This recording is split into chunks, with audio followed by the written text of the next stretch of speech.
नहीं अभी दिल्ली में लगातार चल रही ना, कंटिन्यू कंटिन्यू चल रही है। कल भी चली, आज भी चली। कल तो नहीं हो पाया, आज भी मतलब 107 तो है, 101 को फाँसा हुआ है, घंटा चल रहा है। हाँ वीरेन, हाँ 850। हाँ आज कल 115 पर रहा। अच्छा, तो 850 और 180 को लगाए। हाँ ठीक, कोनो बात नहीं, तो ले लो 180 ना।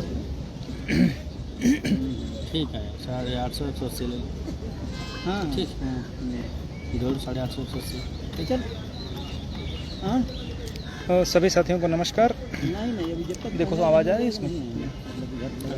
रवि कुशवाहा भाई नमस्कार, अजय भैया नमस्कार। लगातार है ना, कंटिन्यू।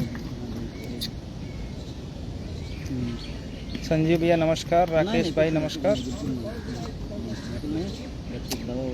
जो भी साथी हैं जुड़ते जा रहे हैं, थोड़ा वीडियो को शेयर कर दें ताकि सभी लोगों, प्रदेश के जितने भी साथी हैं सब तक सूचना पहुंच सके। हेलो अरविंद भैया नमस्कार, मनमोहन भाई नमस्कार, प्रमोद मौर्य भाई नमस्कार, उदित भाई नमस्कार। जितने भी साथी जुड़ते जा रहे हैं एक बार वीडियो को शेयर कर दें। अनुपम भैया नमस्कार। देखो आवाज़ आ रही है?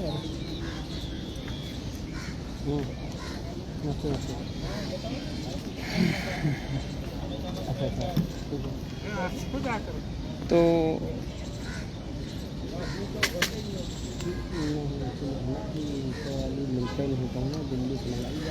साथियों, जैसा पता है कि हम लोगों का जो डिवीज़न बेंच का जजमेंट है वो पूरी तरीके से अपने पक्ष में था क्या है, जिसमें हमारी जो मांग थी कि जो 27% ओबीसी का रिजर्वेशन पूरा किया जाए, 21% एससी का और 2% एसटी का, और ये रिजर्वेशन उस कंडीशन में पूरा किया जाए कि जो अनारक्षित वर्ग के बराबर जिनका कट ऑफ है उन सभी आरक्षित वर्ग के अभ्यर्थियों को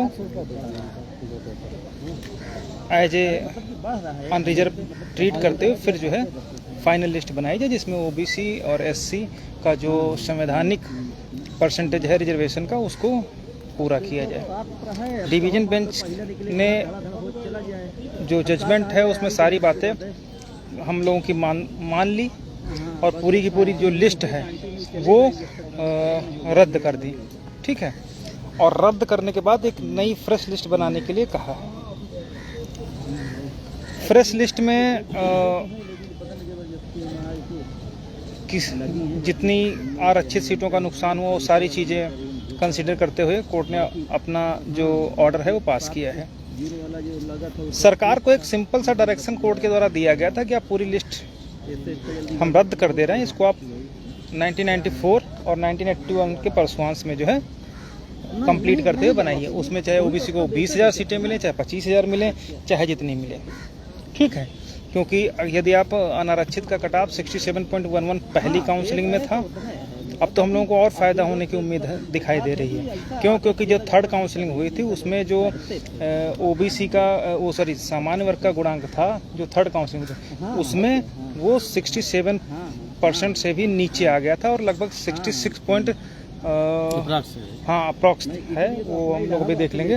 तो अब अगर जो नई चयन सूची जारी होगी तो जितने पर अनारक्षित व्यक्ति सिलेक्ट होगा वहां तक के कैंडिडेट को ओवरलैप किया जाएगा। चूंकि लिस्ट रद्द हो चुकी है इसलिए जो लास्ट जनरल कैंडिडेट सिलेक्ट है उससे नीचे जो है 27, 21 और 2% रिजर्वेशन की गणना की जाएगी। ठीक है, एक तो ये बात होगी। दूसरी बात, अब जो शासन को निर्णय लेना है, प्रशासन को निर्णय लेना है, जिसमें ये कहा जा रहा है कि हम उनको समायोजित करेंगे, ऐसा करेंगे, वैसा करेंगे, ये करेंगे, वो करेंगे, तो उन सब में हमारा बिल्कुल सिंपल सा राइट है कि यदि 67.11 या उससे नीचे जो भी अनरिजर्व का कैंडिडेट नौकरी करेगा तो उसके नीचे हमको 27-21% रिजर्वेशन चाहिए। उसमें किसी भी तरीके का कोई भी हीला हवाली बर्दाश्त से बाहर होगी। उसके लिए हम लोग पूरी तैयारी किए हैं, चाहे हाई कोर्ट हो चाहे सुप्रीम कोर्ट हो, हर तरीके से हम लोग पूरी तरीके से मेंटली, फिजिकली, इकोनॉमिकली पूरी तरीके से प्रिपेयर हैं और अपने अधिकारों को इतनी आसानी से छीन करके किसी को नहीं ले जाने देंगे। ठीक है, अब जो बातें खुल करके सामने आ रही हैं कि सरकार पॉलिसी बनाएगी, ये करेगी, वो करेगी, फलाना करेगा, धमाका करेगा।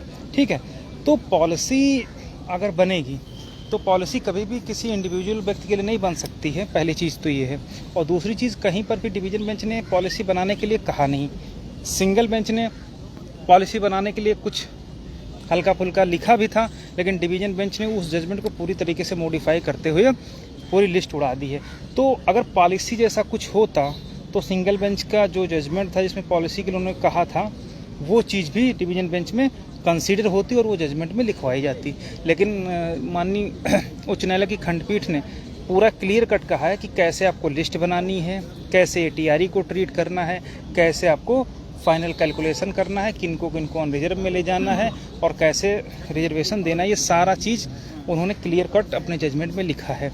और उस जजमेंट के इतर अगर सरकार या कोई भी अधिकारी या कोई भी कुछ भी डिसीजन लिया जाता है तो उसके लिए हमारे पास कंटेम्प्ट के रास्ते, अपील के रास्ते, रिट के रास्ते हमेशा अभी खुले हुए हैं। ठीक है, तो या तो ये पूरी लिस्ट को क्वेश करते हुए फ्रेश लिस्ट जारी कर देंगे जिसमें किसी के साथ भी सहानुभूति या इस जैसा पॉलिसी जैसा कुछ नहीं होगा, कि एकदम फ्रेश अकॉर्डिंग टू लॉ बन जाए, हमको कोई दिक्कत नहीं। लेकिन अगर किसी के साथ भी सहानुभूति जैसा या पॉलिसी जैसा या समायोजन जैसा कुछ भी रहा तो उसमें निश्चित रूप से हम लोग उसके लिए भी तैयार हैं, क्योंकि पॉलिसी कभी भी इंडिविजुअल व्यक्ति के लिए नहीं बन सकती है। टीवी चैनल के माध्यमों से भी हम लोग बता चुके हैं कि अगर पॉलिसी बनेगी तो यदि किसी इंडिविजुअल्स के लिए बनेगी तो पिटिशनर्स के लिए भी बननी चाहिए। अगर नहीं बनी तो फिर उन जो गलत तरीके से अनकॉन्स्टिट्यूशनल प्रोसेस बढ़ाने का कार्य अगर सरकार करती है तो उसके लिए हम लोग पूरी तरीके से तैयार हैं, कहीं से भी पीछे हटने वाले नहीं हैं। यहाँ तक लड़ाई लड़ने के पश्चात अब हम लोग किसी भी तरीके से बैकफुट पर नहीं आएंगे।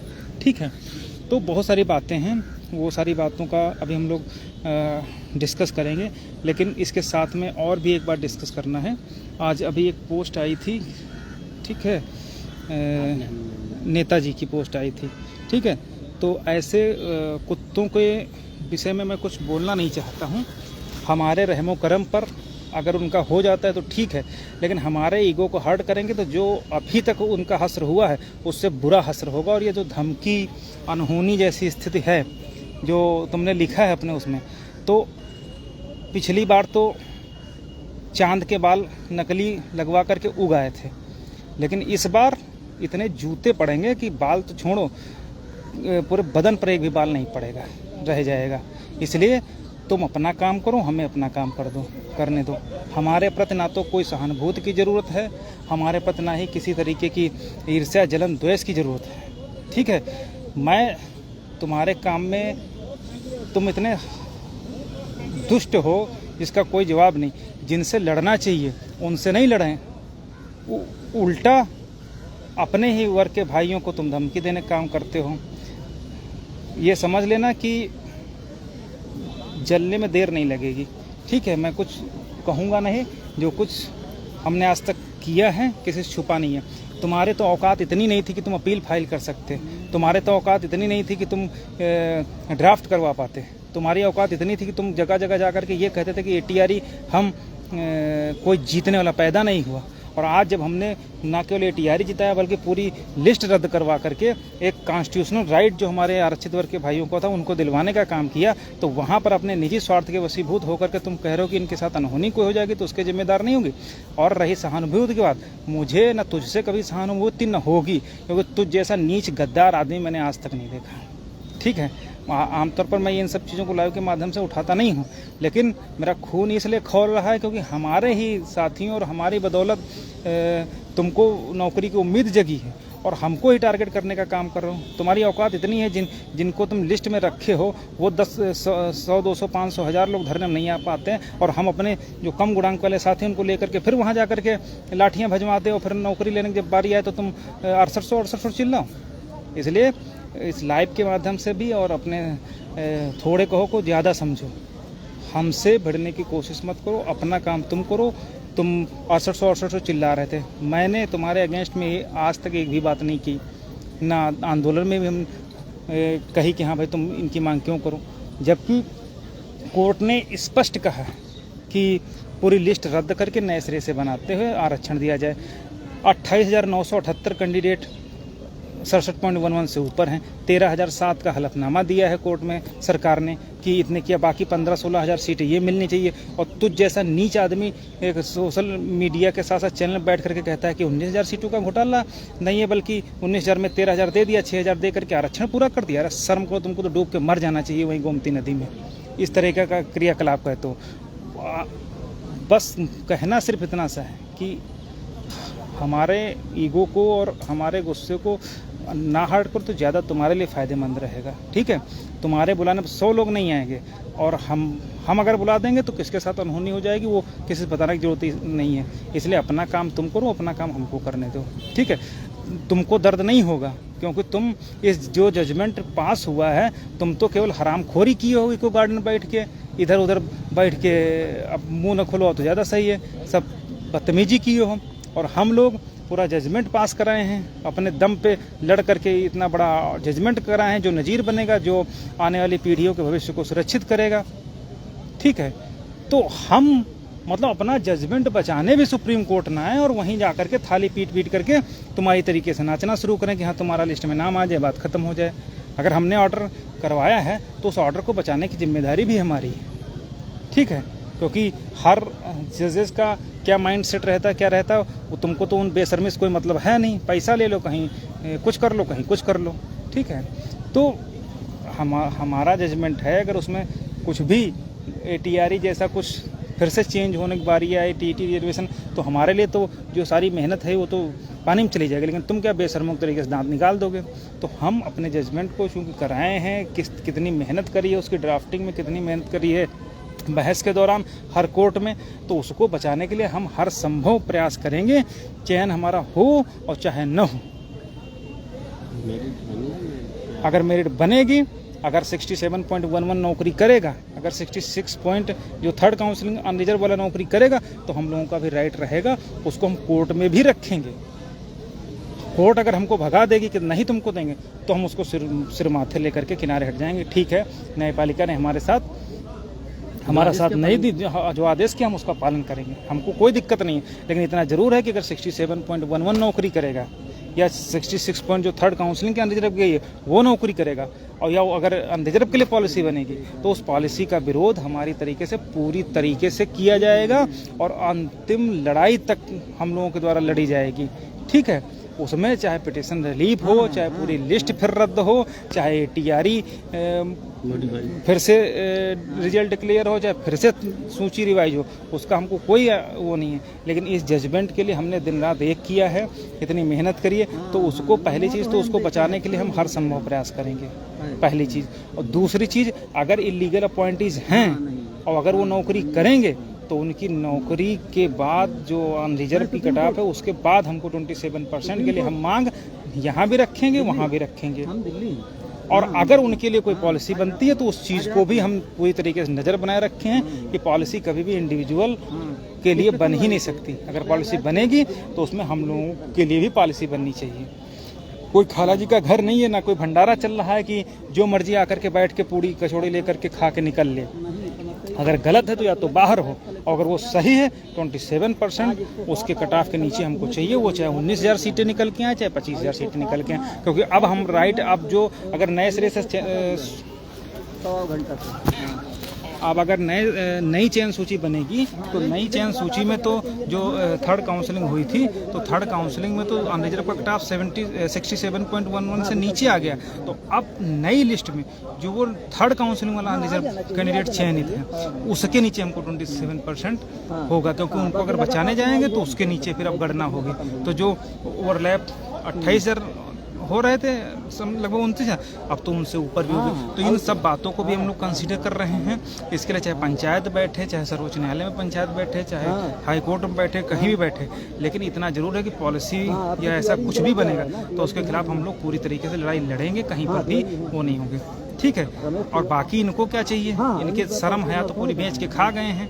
बेशर्मोक तरीके से यहाँ अनरिजर्व कैंडिडेट आए या सरकार आए या कोई भी आए चुनौती देगी तो उसके लिए हम मुंह फैला करके खड़े हो जाएं कि साहब हम तो यहाँ तो ऐसा तो है नहीं कि हम खड़े होकर के बहस करने लगेंगे। तो यहाँ पर भी एटलीस्ट धीरे धीरे लोग पहुँचना शुरू हो रहे हैं, अपने अपने राइट्स के लिए हर व्यक्ति लड़ता है। तो वहाँ पर हम लोग आए हैं, तो हम तो अपने बचाव के लिए और जजमेंट के बचाव के लिए जो भी संभव काम होगा वो सारा का सारा करेंगे। इसलिए हमको जो अनहोनी धमकी इस टाइप की जो लोग कह रहे हैं, तो भैया कहो तुम्हारे हाथ जोड़ ले, कहो पाँव तोड़ दे तुम्हारा, लेकिन इतना ज़रूर है कि इस तरीके की हरकत दोबारा मत करने की कोशिश करना, नहीं तो फिर कुछ और ही हो जाएगा। मैं तुम 19-20 हज़ार सीटों के बजाय 6800 चिल्लाते रहे, हमने कुछ नहीं कहा, लेकिन अगर इंडिविजुअल टारगेट करोगे तो हम टारगेट करेंगे तो फिर क्या हस्र होगा वो उसका जो है अंदाज़ा आप लोग ये नहीं लगा पाएंगे। हैं, शर्म नहीं आती है इनको। तुम्हारा अब धरने में अपने कैंडिडेट नहीं बुला पा रहे हो, हम लेकर के जाएं, फिर तुम कह दो कि नहीं घोटाला तो 6800 का होगा। ठीक है, हम तो सबको लेकर के पहुंच जाएं, सारे बैनर फाड़ करके फेंको और लिखो कि 20,000 सीटों घोटाला है और हाई कोर्ट का डिवीजन बेंच के ऑर्डर का कंप्लेंस हो। हम जितने हमारे साथी हम सबको लेकर के पहुंचे, लेकिन अब वहां पहुंच करके तुम नेतागिरी करो, अपनी नेतागिरी चमकाओ, 6800 कहो, तो वो संभव नहीं होगा। अगर वास्तव में करेज है तुम्हारे तो खुल के बोलो कि 19,000 सीट का बैनर लगेगा और हाई कोर्ट के ऑर्डर का कंप्लायंस सरकार करे, फिर हम देखो हम लोग आते हैं कि नहीं आते हैं। पूरे दल बल के साथ आएंगे, पूरी तैयारी के साथ आएंगे।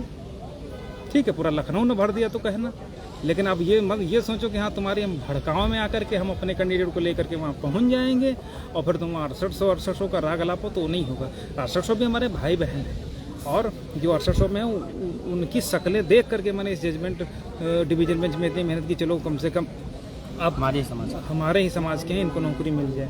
नहीं तो तुम्हारी तो औकात नहीं थी कि एक लाइन लिखवा पाते। तुम सिंगल बेंच में तुम्हारी रद्द हो गई, भारती पटेल में तुम्हारी रद्द हो गई, देवेंद्र उपाध्याय में जो जस्टिस देवेंद्र उपाध्याय राहुल बनाम उत्तर प्रदेश में तुम्हारी रद्द हो गई।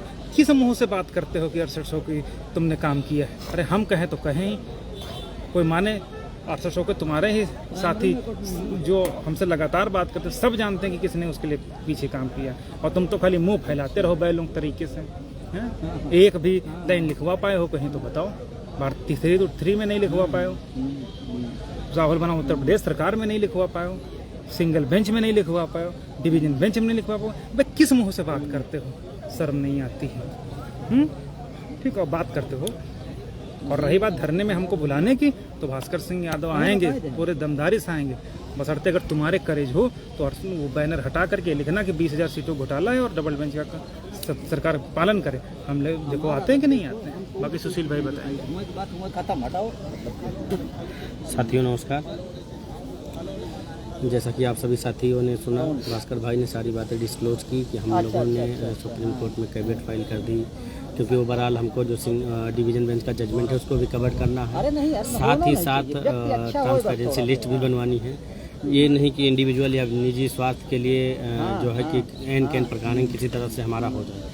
हम सभी साथी दलित, पिछड़े, आदिवासी अल्पसंख्यक समाज के लोगों का साथियों का जो है कि रिप्रेजेंटेशन कर रहे हैं या ये मान लीजिएगा उनका नेतृत्व कर रहे हैं, तो हमारी भी यही जिम्मेदारी बनती है कि हम उन सभी साथियों ने जो हम लोगों को नैतिक जिम्मेदारी दी है उनके अधिकारों को सुरक्षित की जाए, तो उसको हम लोग हर एक स्तर से उसको सुरक्षित करने की पूरी कोशिश कर रहे हैं। जैसे ही जजमेंट आया था उसी दिन से हम लोगों ने, जब हमारे फेवर में जजमेंट आ गया, तुरंत हम लोगों ने तैयारी शुरू कर दी और कैबिनेट के लिए बात कर ली, और जो अनुकूल समय था वहाँ जैसे होता क्या ना कि कोई डॉक्यूमेंटेशन होता है वो सब निकलवा करके, जजमेंट निकलवा करके, मेमो ऑफ पार्टी निकाल करके, सब सारी चीज़ें निकाल करके हम लोग जो है कि सुप्रीम कोर्ट पहुँच गए हैं। कैबिनेट हमारी फाइल हो गई है, जो है शाम तक उसकी डायरी नंबर और सब इत्यादि जो है सार्वजनिक कर देंगे।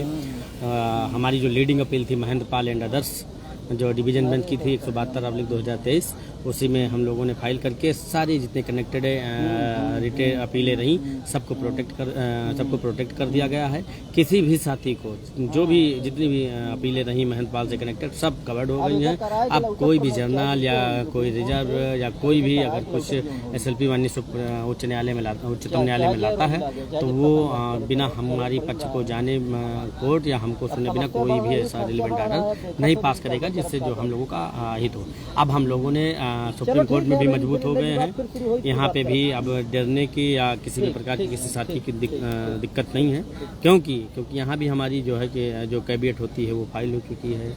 हमको बिना सुने ये जो है कि आगे भी इसमें कुछ मॉडिफाई या कुछ नहीं हो सकता है। अब हम लोगों को करना क्या है कि जो माननीय डिवीज़न बेंच ने आदेश पारित किया है उस आदेश को कैसे पारदर्शी फेयर लिस्ट बनाने का जो आदेश किया है उसको कैसे निकलवाया जाए, इसके लिए अब हम लोग काम करेंगे। ना कि हम व्यक्तिगत निजी स्वार्थ के लिए काम करेंगे। हाँ, ये लड़ाई पहले दिन से लड़ने के लिए जब 27 21 2% की है, अनारक्षित के बाद आरक्षित को कितनी सीटें मिलनी चाहिए उसकी है। तो जो व्यक्तिगत निजी स्वार्थ छोड़ करके आप जो है कि बात करिए, जिससे हमारे भी साथी, हम लोग भी चाहते हैं कि आरक्षित वर्ग के अधिक से अधिक साथियों का कैसे चयन हो। जब ये लिस्ट फेयर बनेगी, अवैध बाहर जाएंगे तो हमारे समाज के जो कम गुणांक के अभ्यर्थी हैं, पिटिशनर हैं, उनको अधिक से अधिक उनको भी लाभ मिलेगा। क्योंकि जिस अनुपात में अवैध बाहर जाएंगे, अगर सरकार उनके लिए कोई पॉलिसी बनाती है या उनके लिए कोई जो है व्यवस्था करती है तो उनको हमारे लिए करना पड़ेगा, वरना उनको रहने नहीं दिया जाएगा। अब बात ये है कि आप चाहते तो हो कि हम लोग आपका सहयोग करें, समर्थन करें। धरने में जाते हैं, खड़े होते हैं तो जो है कि बुरा लगता है आप लोगों के कि ये आगे वो आगे। ये जजमेंट हमारे आर्डर के परसुआंस में आया है, इसलिए इसको धरना जहाँ भी होगा वहाँ जाएंगे। जिन अधिकारियों से रिलेटेड संबंधित रहेगा वहाँ मिलेंगे, उनको बात बताएंगे।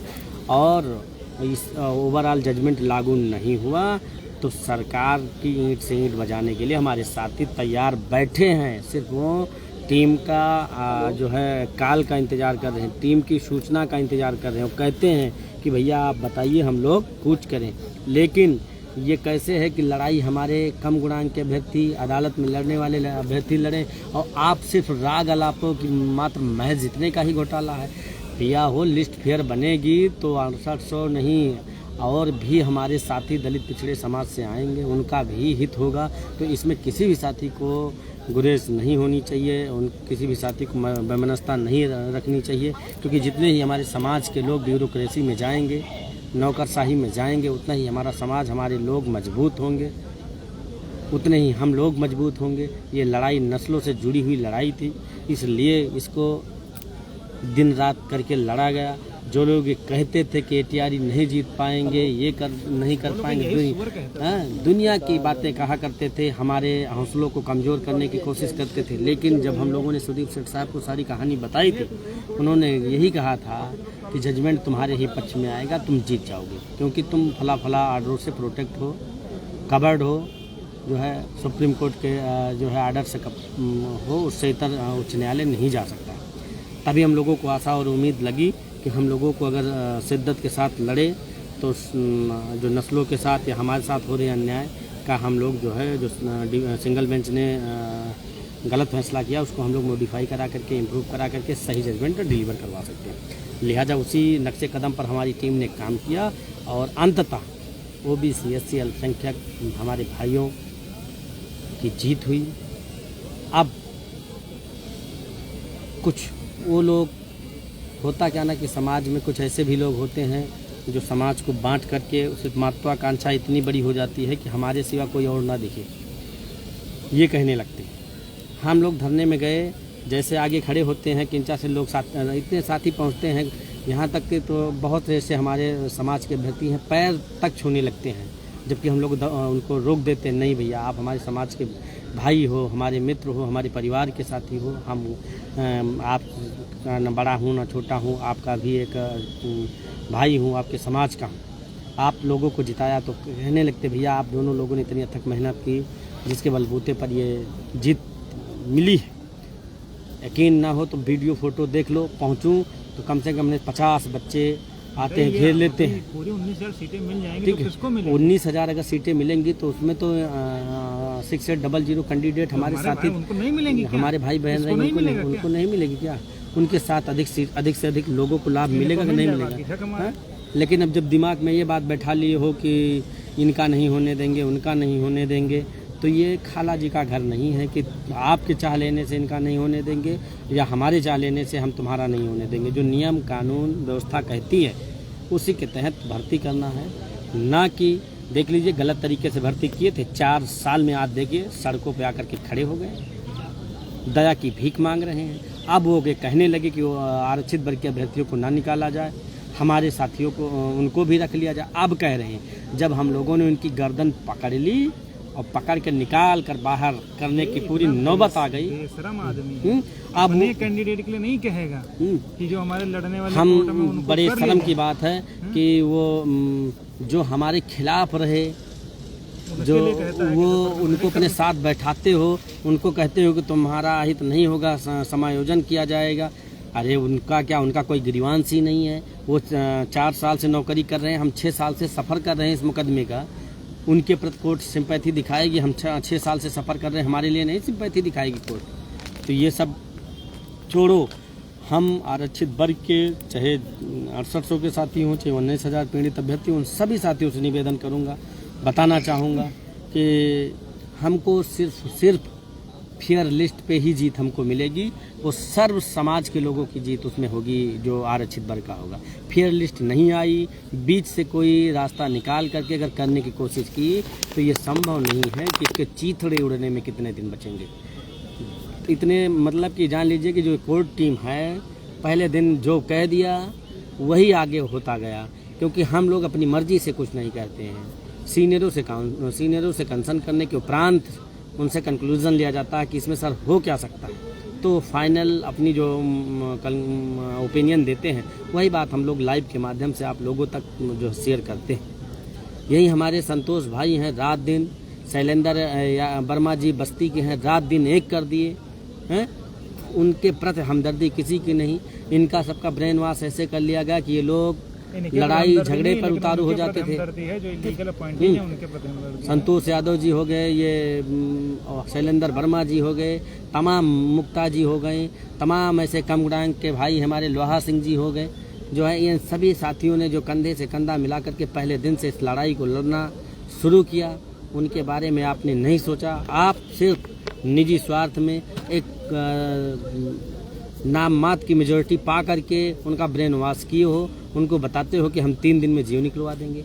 अरे 3 दिन में कौन सा जियो तुम निकलवा दोगे? और आप जियो किस बात का आएगा? एक ही की भर्ती में 2-2, 3-3 बार जियो निकलता है। बताइए जियो निकालिए। आप ऐसे बोलते हैं कि जियो निकालिए। पढ़े लिखे लोग जो कानून की जानकारी रखते हैं तो वो लोग कहते हैं बोलता क्या है जो है जियो। किसी भर्ती में कभी क्या आप लोगों ने सुना है या देखा है कि 2, 3, 4 जियो निकलता है? लेकिन खैर कोई बात नहीं है। इस समय जितनी बुद्धि उतना काम करेंगे। आपसी मतभेद को भूल करके हम चाहते हैं कि सामूहिक लड़ाई, हम लोगों ने कल ही पोस्टों के माध्यम से इशारा कर दिया कि हम चाहते हैं कि इस आरक्षित वर्ग की लड़ाई में जो हमारा पहले दिन से पोस्टर रहा, आरक्षित वर्ग के 20,000 सीटों का घोटाला हुआ है, उस घोटाले का पोस्टर बैनर बने और उत्तर प्रदेश के 75 जनपद के सभी साथी कूच करें और अपनी ताकत दिखाएं। अब हम किसी की बात नहीं सुनेंगे। माननीय उच्च न्यायालय के ओबलार जजमेंट का पालन नहीं हुआ तो उत्तर प्रदेश की सरकार के ईंट से ईंट बजाने का काम करेंगे।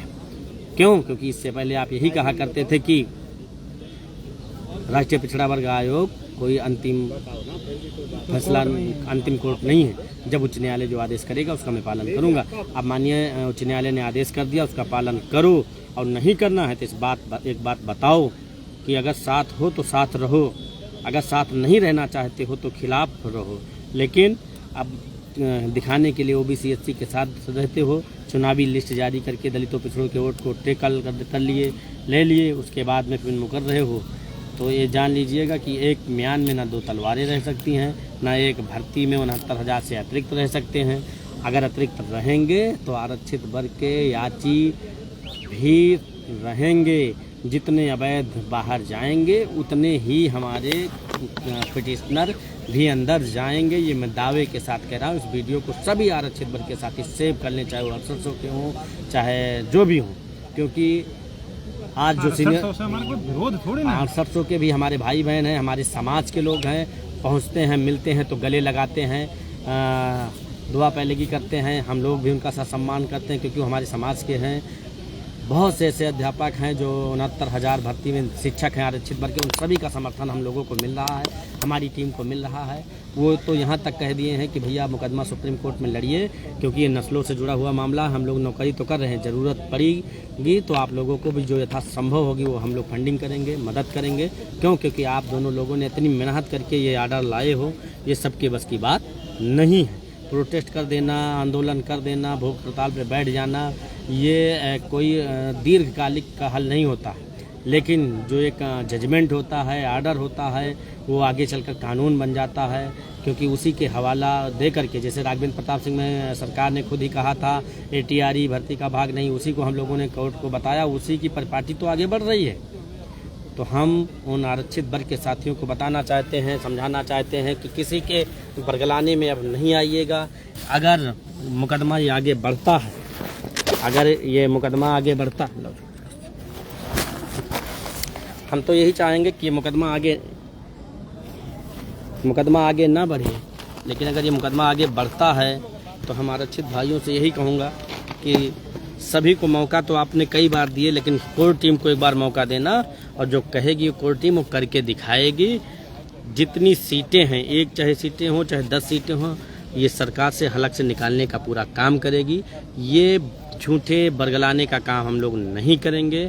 दावे के साथ कहता हूँ कि जितनी भी सीटें इन लोगों ने निगली हैं, इनको बाहर लाना पड़ेगा। उसके लिए चाहे ये सुप्रीम कोर्ट में लड़ाई लड़ें, संवैधानिक पीठ में लड़ाई लड़ें, जहाँ से भी ये लड़ना चाहें उसको हम लोग लड़ेंगे, और इनको पूरा विश्वास और भरोसा दिलाते हैं कि इनको हराएंगे भी। लेकिन यहाँ अब व्यक्तिगत स्वार्थ या किसी के बहकावे में ना आए। आरक्षित वर्ग के सभी साथी इस जो डिवीजन बेंच का जजमेंट आया है, उस संपूर्ण जजमेंट को लागू करवाने के लिए ही बात करें। वैकल्पिक बात करोगे, कोई ऑप्शनल बात करोगे तो झूठ बोलता है, उसमें आपका हित सुरक्षित नहीं है। आप खुद भी सोच लीजिएगा, जब कभी भी आप असंवैधानिक मांग करोगे तो क्या वो असंवैधानिक मांग अगर मान भी ले सरकार वोट बैंक के चक्कर में, तो कितने दिन टिकेगा इसका जीता जागता उदाहरण आप देख लीजिए। 69,000 शिक्षक भर्ती में वैधों को, एक विशेष वर्ग को चयनित कर लिया या सिलेक्शन दिला दिया, 4 साल नौकरी करके अब उनकी नौकरी पर खतरा मंडरा रहा है। इतना जान लो कि आज नहीं तो कल, कल नहीं तो आने वाला कल, इनका बाहर जाना तय है। किसी की ताकत नहीं है, किसी की हिम्मत नहीं है कि इनको बचा ले जाए। अगर इनको बचाने का एक ही विकल्प है कि जितने लोग ये बचेंगे उतने ही हमारे साथी कम गुणांक के, उतने ही अनुपात में हम और सीटें इनसे लेंगे। पॉलिसी किसी एक वर्ग विशेष के लिए सरकार नहीं बना सकती। अगर बनाएगी भी तो उसका पुरजोर विरोध करेंगे, उसको पूरे देश में घर घर तक, जन जन तक पहुंचाने की बात करेंगे। जैसे मैं रेलवे स्टेशन पे उतरा, हम और भास्कर भाई एक प्रतापगढ़ के सज्जन मिले और बताए कि बात ऐसे होने लगी, आवाज़ों से या बातों से लगने लगा कि क्या आप लखनऊ फैजाबाद से? हमने कहा हाँ। तो पूछने लगे तो बताया कि हम लोग उसके जो है कि लीडर हैं, उसके जो है कि लीडिंग अपील के जो है कि पैरवीकार हैं। पूछने लगे तो कहा हाँ, ये तो पूरे देश में इसका जो है 69,000 शिक्षक भर्ती में सरकार ने घोटाला कर लिया। लेकिन कहा कि जब वो जो 4 साल से जो चयनित हैं, जो नौकरी कर रहे हैं, तो उनका क्या होगा? तो उनको बताया कि अंडरटेकिंग देकर के भर्ती की, कहीं फिर जब अंडरटेकिंग देकर के भर्ती की है तो भुगते। अब गलत जब नियुक्ति जब सरकार कोर्ट रोक रही थी तब उसी वक्त नहीं करना था इनको। तो आप सभी साथियों को बता दें, जो इसमें है क्या कि जनरल के भी साथी, हमारे जो चयनित आरक्षित वर्ग के साथी हैं, उनको भी इस बात को बरगला रहे हैं कि आपका जिला बदल जाएगी, आपका सीनियरिटी बदल जाएगा, हैं, आप 0 पे आ जाओगे। तो मैं उनको बता दे रहा हूँ कि ये लड़ाई आरक्षण की लड़ाई है। आरक्षण कम मिले हैं और मिलने चाहिए की लड़ाई है। इसलिए आप लोगों को कहीं कोई डिस्टर्बेंस नहीं है। सिर्फ आपसे फंडिंग लेने की एक सोची समझी साजिश के तहत आपका ब्रेन वॉश किया जा रहा कि आपकी सीनियरिटी खत्म हो जाएगी, आपका जिला बदल जाएगा, यहाँ तक कि आप बाहर भी हो सकते हो। लिस्ट रद्द होने का क्या मतलब होता है? लिस्ट रद्द होने का मतलब यही होता है कि जो गलत हैं वो रद्द होंगे, वो बाहर जाएंगे, ना कि जो आरक्षित वर्ग के साथी हैं वो बाहर जाएंगे। आरक्षित भाई जितने भी चयनित हैं वो सभी मस्त रहें, स्वस्थ रहें, नौकरी करें, समाज के लिए हम लोग समर्पित हैं, लड़ रहे हैं। संभव हो सके तो हम लोगों की मदद करें और अपने सभी जनपद के साथियों को बताएं कि आरक्षित वर्ग का कोई भी अभ्यर्थी अगर ये सामान्य वर्ग के किसी भी अभ्यर्थी का अगर 1 रुपये के साथ सहयोग कर रहा है तो इतना जान लीजिए कि अपनी नस्लों के साथ गद्दारी कर रहा है, क्योंकि ये आरक्षण अंबेडकर, फूले, साहू जी महाराज, पेरियार, ललई मंडल काशी की बदौलत मिला हुआ है।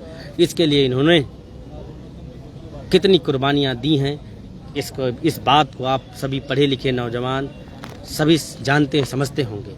तो इसलिए जो ये संविधान में व्यवस्था आरक्षण हमको हमारे पूर्वजों से मिला है, उसको हमको बचाने के लिए हम लोगों ने अगर पहले दिन से इसको बीड़ा उठाया है तो इसमें वो चयनित साथियों से मेरा निवेदन है कि वो सभी साथी हमारी कोर्ट लीगल टीम, प्रमाणित कोर्ट लीगल टीम के साथ रहें, हैं, ना कि नकली हैं और होता क्या ना कि भगदड़ मचने वाले लोगों के साथ जो है रहें।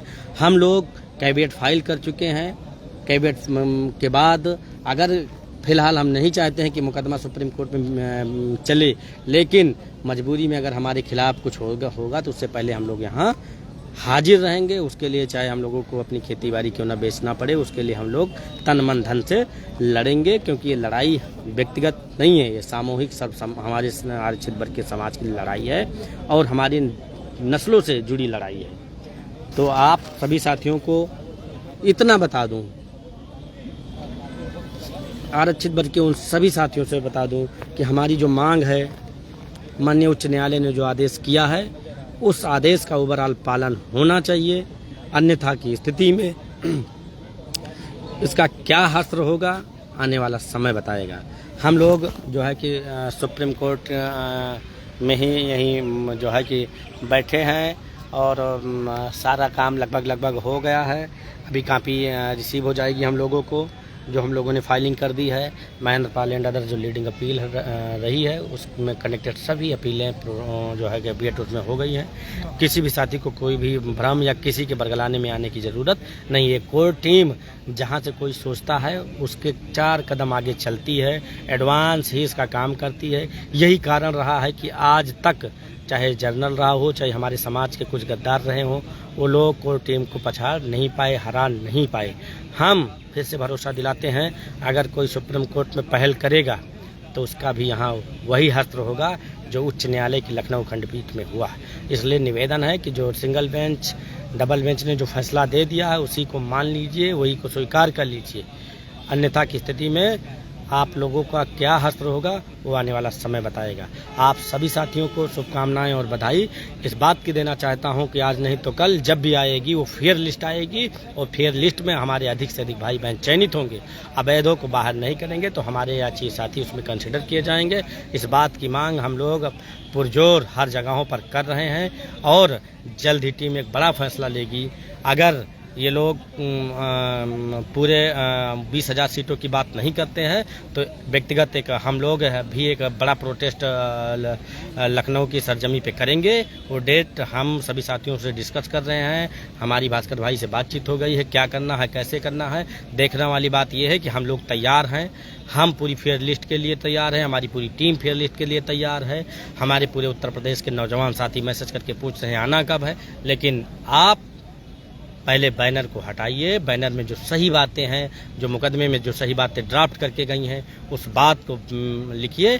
पहले दिन से आपने जिस बैनर को लगा करके बैठे थे उसी बैनर के तले आइए। हम आरक्षित वर्ग के साथ ही बड़ा दिल दिखाते हुए कंधे से कंधा मिला करके साथ रहेंगे। रही बात आपकी नेतागिरी की, आप ऑडियो वीडियो और मीडिया में आप अपनी बाइट देते रहना, हम लोग पीछे बैठ करके सिर्फ सुनते रहेंगे। जहाँ ज़रूरत समझना, जहाँ कानूनी बात आएगी वहाँ हम लोग खड़े मिलेंगे। लेकिन ये ना समझो कि हमारे हमारे सबके आ जाने से मीडिया में तुम्हारी बाइट नहीं जाएगी, तुम्हारी डिबेट नहीं होगी, तुम मीडिया में जाना, डिबेट में जाना।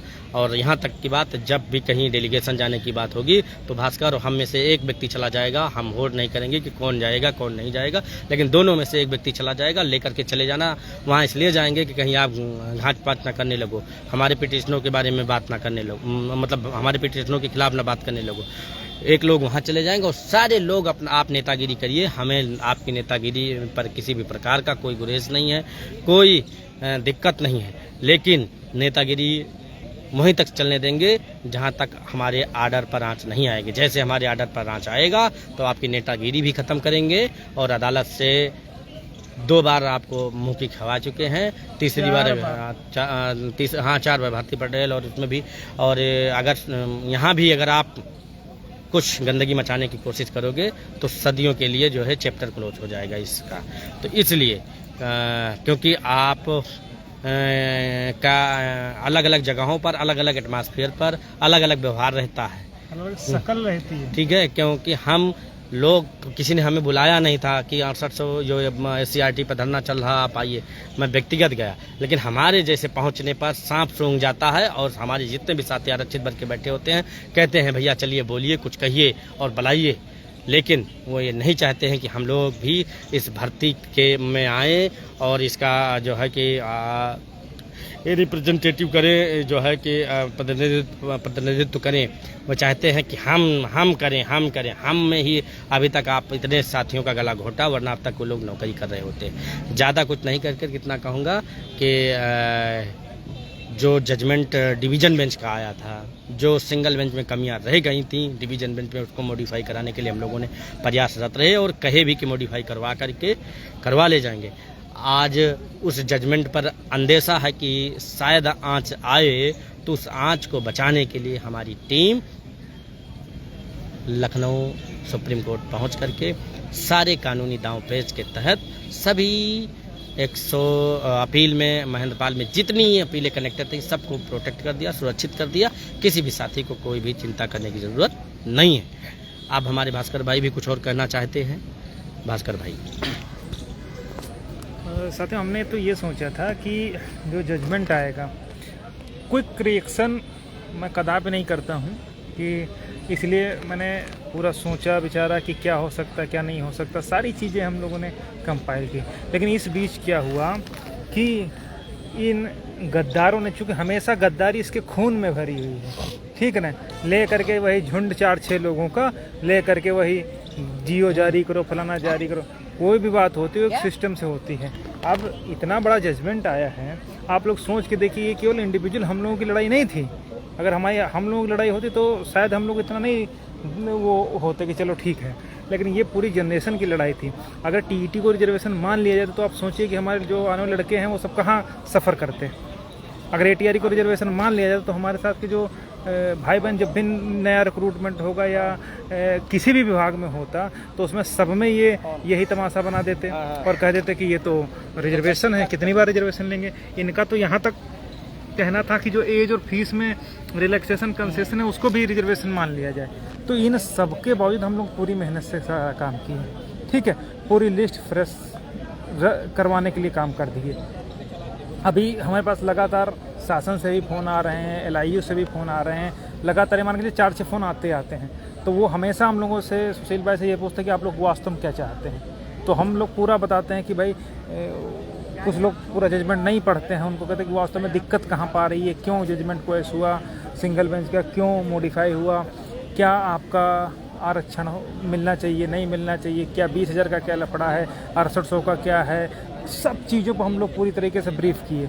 तो हमारा प्रयास था कि डिवीज़न बेंच का जजमेंट आ गया है, अब एक बार मिल बैठ करके, मैं अंतरात्मा से कह रहा हूँ, जो लोग हमसे बात करते हैं उनके साथ ही मैंने डिस्कस किया। मैं कहता कि अब जजमेंट आ गया है, अब हम एक सामूहिक मीटिंग बुलाएंगे, उस सामूहिक मीटिंग में सबको बिठाएंगे और पूरी तरीके से लखनऊ की सड़कों को भरेंगे कि हमारा 67.11 जो है वो तो है ही, लेकिन अब चूँकि लिस्ट नए सिरे से बनेगी इसलिए जो 3rd काउंसलिंग का कट ऑफ है अनरिजर्व का, उसके नीचे 27 और 21% की हम लोग मांग करेंगे। लेकिन ये सब करने से पहले ही तथाकथित कुछ लोग जो खुद को पता नहीं क्या समझते हैं, आज तक करवा तो कुछ नहीं पाए, कुछ भी एक लाइन नहीं लिखवा पाए अपने फेवर में, वो ले जा कर के पहुँच गए जीओ जारी करवाने। अगर इसी तरीके से जीओ जारी होता तो आज कर हर व्यक्ति नौकरी कर रहा होता, कोई बाकी ही नहीं रहता। ठीक है, हमारा प्रयास यही था कि सब लोग मिल बैठ करके सारी चीज़ें कर लेते, लेकिन नहीं। अब क्या है, जब हम यहाँ पर अपने भाई जिसने मेहनत की होगी जजमेंट को लेकर के, वो तो अपने जजमेंट को बचाने के लिए कार्य करेगा ही। अब आज हम लोग या बीते हाई कोर्ट में जो भी चीज़ें हम लोगों ने करी, सारा काम किया, सब कुछ किया, खुद तो कुछ नहीं किए, बैलापन कर दिए। और अब जब हम उस जजमेंट को बचाने के लिए जो भी प्रोसेस है उसको कवर कर रहे हैं, तो बता रहे हैं कि इज्जत फलाना ढिमका। अरे तुम जैसे मूर्खों की कोई इज्जत तो है नहीं। ठीक है, और अगर भिड़ोगे डायरेक्ट तो सुअर बना दिया जाएगा, ये भी मैं बता दे रहा हूँ। ठीक है, और जो लीगल है वही सारी बातें जजमेंट की हैं, उसी के हिसाब से कोर्ट को भी आगे बढ़ना चाहिए। किसी भी अवैध समायोजन को, किसी भी अवैध प्रकार से किसी एक वर्ग को लाभ पहुंचाने की दृष्टि से शासन प्रशासन के द्वारा जो भी कार्य किए जाएंगे उनको पूरी तत्परता के साथ, जैसे अभी तक कोर्ट में सड़कों पर लड़ाई लड़ करके किया गया है, वो हम लोग उसी तरीके से काम करेंगे। अब अगर तुम चाहो कि हम भी घर बैठ करके फेसबुक व्हाट्सएप देखते रहे, तो वो भैया संभव नहीं। इतनी जितनी मेहनत लगी है हम जानते हैं, हमारा या तो हम जानते हैं या सर जानते हैं, सुशील भाई जानते हैं, और जो हमारे साथ लोग लगे हैं वो जानते हैं कि किस तरीके से जजमेंट पास हुआ। और वो हम लोग घर बैठे रहे, यहाँ कुछ करें ही ना, और वो आकर के वो सेल्फी डाल दें और स्टे करवा करके और कुछ करवा ले जाए, फिर हम मुँह फैलाते रह जाए, तो वो सारी चीज़ें अब नहीं होने दी जाएंगी। ठीक है, तो बाकी जिसको नेतागिरी करनी है उसको नेतागिरी मुबारक, जिसको हमको कोई रोक थोड़ी लगा कि जो हम कर लेंगे। और रही बात जिन्होंने जो कह रहे हैं कि अनहोनी की बात, तो अपने अब फिर मैं कह रहा हूँ कि तुम्हारी नसों में अगर खून है तो पानी यहाँ भी नहीं है। ठीक है, बस इतनी सी बात है, इससे ज़्यादा कुछ नहीं कहूँगा। और बाकी जो तुम कर सकते हो, जितना कर सकते हो, जिस लेवल्स कर सकते हो कर लेना। ठीक है, लेकिन इस जजमेंट को हम लोग पूरी शिद्दत से लड़े हैं, आर्डर करवाए, तो उसको बचाने के लिए कोई कसर छोड़ेंगे नहीं। नौकरी मिले चाहे न मिले, कम से कम अगर जजमेंट बच गया तो अगर निजर नौकरी करेगा 67.1 में, तो उसके नीचे हम लोग मांग करेंगे, न्यायपालिका मानेगी तो देगी। अगर उसको लगे कि हमारी मांग अनकॉन्स्टिट्यूशनल है या उसको कुछ भी रहेगी, तो उसका जो आदेश होगा उसको हम सर माथे लेंगे। लेकिन फाइनली लड़ाई आखिर तक लड़ी जाएगी, चाहे वो अवैध समायोजन को लिए हो, चाहे सुपर न्यूमेरिक के लिए हो, और चाहे किसी भी तरीके की किसी भी गलत तरीके से लिस्ट में स्थान पाने की हो। ठीक है, तो ये सारी बातें हैं, सभी लोग तैयार रहिए हर तरीके से। जो भी अपडेट होगी, जो भी विपक्ष का काम होगा, जो भी आगे हम लोगों की रणनीति रहेगी, उसी के हिसाब से आगे बढ़ाया जाएगा। लेकिन सब लोग तैयार रहिए, और जो ये लोग बांटने वाले लोग हैं इनसे कतई सावधान रहिए। और मैं तो सिंपल सा कहता हूँ कि हमारे जो 6800 के ही भाई बहन हैं, अगर उनको कुछ देर के लिए मान लें, तो ये बताओ कि अगर 19,000 मिल गए तो क्या पहले भास्कर क्या हो जाएगा? होगा तो तुम्हारे लिए तो वैसे भी कोई दिक्कत नहीं। लेकिन इन जैसे गद्दारों के बहकाव में आकर के कोई कदम उठाने से पहले 1000 बार सोच लेना। जिसको ये नहीं मालूम कि ओवरलैपिंग कितने की करनी चाहिए, वो 19,000 बोल रहा है लाइव नेशनल चैनल बैठ करके, उस बैल से अब और ज़्यादा एक्सपेक्ट क्या करते हो कि 28,978 होनी चाहिए, 13,000 क्या सीधे 15-16,000 का हो रहा है। वो जब उसको नहीं तमीज़ है, तो अब वो जब इसकी इतनी तमीज़ नहीं कि वो जियो जारी करवा रहा, तो आगे क्या बात की जाए। इसलिए बेहतर यही है कि वो अपना काम करें, हम अपना काम। और यही वो चाहता था, वो यही चाहता था कि किसी तरीके से हम ऐसा कंट्रोवर्शियल स्टेटमेंट दें, ऐसी चीज़ करें कि आपस में दो फाड़ हों, ताकि वो आराम से, जैसे अभी तक लोग मूर्ख बना करके मुकदमा हम लोगों के भरोसे छोड़ दिया, हम लोगों के भरोसे सारा छोड़ दिया और अपना अय्यासी करता रहा, कभी ट्रांसप्लांट के नाम पे, कभी विक के नाम पे, उसी तरीके से वो फिर करने के प्रयास में। ठीक है, तो इसलिए, और जब हमने पहले कहा कि जितने भी 6800 में भी हैं वो भी हमारे साथ हैं, और जो जजमेंट हमने करवाया है उससे सबसे बेनिफिट उन्हीं को मिलेगा। फिर इस तरीके की मूर्खतापूर्ण गद्दारीपूर्ण बात करने का कोई अस्तित्व नहीं था, लेकिन क्यों की गई उसका नतीजा सामने की। कहीं ऐसा न हो कि अगर मुकदमा आगे जाए या कुछ भी हो तो कहीं लड़के